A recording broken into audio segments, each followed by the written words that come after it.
Hello everyone. Welcome to numerical series of utilization. And today our numerical problem is a schedule time of 45 km per hour is required between two stops 1.5 km apart. Find the maximum speed over the run if the stop is 20-second duration. The value of acceleration and retardation are 2.4 and 3.2 respectively. Assume a simplified trapezoidal speed time curve. Here already mentioned in the question, trapezoidal speed time curve.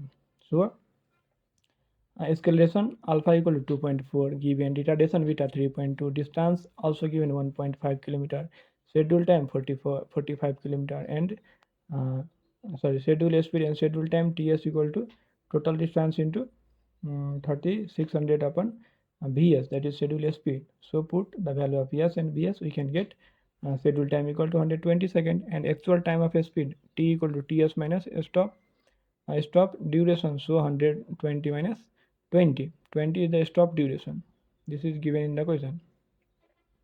So you can get 100 second. And we know Vm equal to 1 by T by 2k minus root under T square upon 4k square minus 3600 S upon k. So k equal to 1 by 2 alpha plus 1 by 2 beta. The value of alpha and beta are already given. This is the value of alpha and this is the value of beta. And put, then we can get k equal to 0.3646.